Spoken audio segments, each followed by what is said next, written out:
Hello my friends and enemies alike, hope you're as good as can be in these dark times, and they are now about to become even darker as winter is fast upon us, with these greedy energy companies salivating at the assured profits coming their way.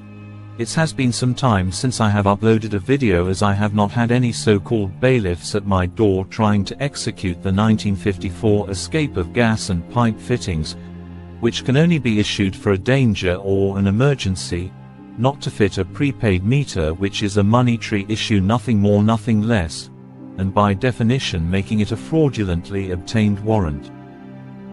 Since back in November 23rd I beat SSE, or OVO Energy as it's now called, different cheeks of the same corrupt arse as far as I am concerned, well, they both lost to little ol' me, representing myself against their expensive solicitors, and against all odds, I won. I am very glad to report. They then ended up having to pay me compensation after supplying me electric allegedly for nearly 5 years and having to write off over £5,000 alleged debt because of their greed. I am very proud to say I cost them a lot more than that in their precious profits. I was also allowed to move supplier, and to be clear, none of these so-called suppliers are suppliers. They don't supply you shit. They're agents or brokers, nothing more and a lot less. For a quiet life, as my health is not the best, I went with Sir Energy, as I decided they were the best option, as it's like deciding which carrot to eat out of a pile of vomit. They were a new small company with only 300,000 customers. Boy oh boy, did I choose the wrong carrot. What you're looking at now is after 6 months and on a 12-month fixed tariff with monthly direct debits being paid on time, I received this letter. My account is now over £500 in arrears. My yearly bill has somehow mysteriously increased from £1,400 a year to nearly £3,000, and my direct debits have gone from £130 a month to £250 a month.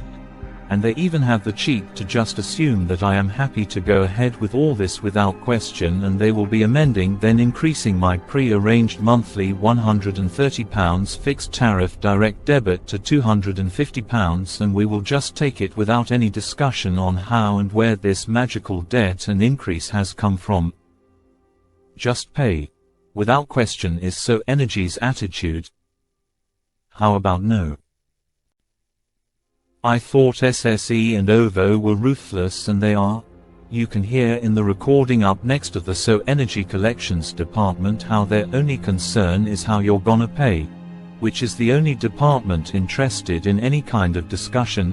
So Energy has, but is not limited to, ignored any and all attempt to discuss the suspicious bill that I have been forced to place in dispute. So Energy are completely ruthless.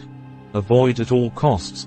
They have completely ignored everything I have done to address all this, except for their collections/enforcement department. And what is So Energy's response to all of this? No discussion. The bailiffs are coming. Enjoy. Giving you a call today regarding a few things I've flagged on your account that I do need to have a discussion with you regarding. Well, I think it's beyond that now, because I've already filed a complaint you haven't responded to, and you haven't responded to my subject access request, so I've already filed complaints. I'm filing one with the Ombudsman, and I've already filed a complaint with the ICO, so I think this is pointless now. Right, no problem, that's completely fine. I do apologise for the call today. I'm just, it's like I said, you've left me in limbo. I've contacted you, my mental health team have contacted you. I've sent you letters, I've sent you a complaint, you've ignored that, you failed to respond to that, you failed to address it, so I'm reporting you to the Ombudsman for that now. And I've sent you a subject access request, you failed to respond to that, so now I'm reporting you to, I've already reported you to the Ombudsman, because I'll be in contact with you shortly, so there's no point in any kind of discussion now, it's just a waste of time. No problem, thank you for taking the call today. What was the call about anyway? Just the outstanding debt that's on the account. You mean the bill that's in dispute? I've put this bill in dispute. Just because you've ignored it doesn't make any difference. The bill's in dispute. The debt that you claim is alleged. You won't address it. You failed to address it. So therefore, there's no discussion now. There's no point. This is going to court. And I've already started the ball rolling, so there's no point. Have you received my letters? You've signed for them. I've got the evidence here. I wouldn't be able to see. Obviously, the letters would have gone to London, the head office. Well, you've signed for them. I've got them recorded delivery. I've already signed it. You've failed to address them. Is there a reason for that? Like, could you explain why? Or get a manager to, please. Like I said, obviously, the letters would have went to London, the head office. Well, it has to be on you. Your system's updated when something's updated. Now, is there a reason why you failed to address my complaint? So, if you want to discuss your complaint, I can get someone to contact you regarding that. Well, if you could transfer me to a manager now, please, if possible.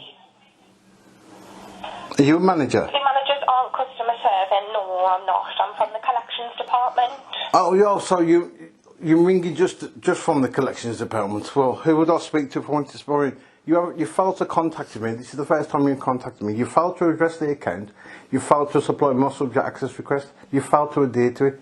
And that's a breach of the 2018 Data Protection Act.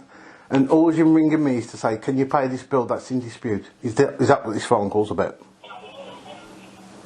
Yeah, I do understand where you're coming from. Obviously, I don't think you do understand I don't think you do understand where I'm coming from. I'm asking you, why have you failed to address this complaint, and why have you failed to address the subject access request? You failed to address any of this, and you're just saying to me, we want to discuss this bill. This bill is in dispute. You've received paperwork saying it's in dispute. Okay, I understand that. I am just trying to do my job. I do apologise. I'm sorry. I know it's not you. I'm not having to get this. Like, I'm under the Mental Health Act, so when I feel threatened, I act like this. I mean, I'm not being aggressive or offensive. I'm just explaining to you what you've done to me.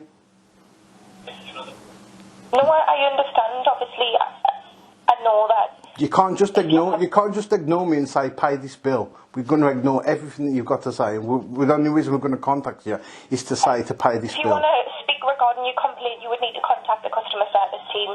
Obviously, there's no reason for us to have this discussion today regarding your debit balance. Well, could you update your computer that I've sent paperwork that you filed that clearly says this bill is in dispute? So can you put on the system that this alleged customer, which is me, has made it clear that this bill is in dispute? Can you update the system? Of course I can, no problem.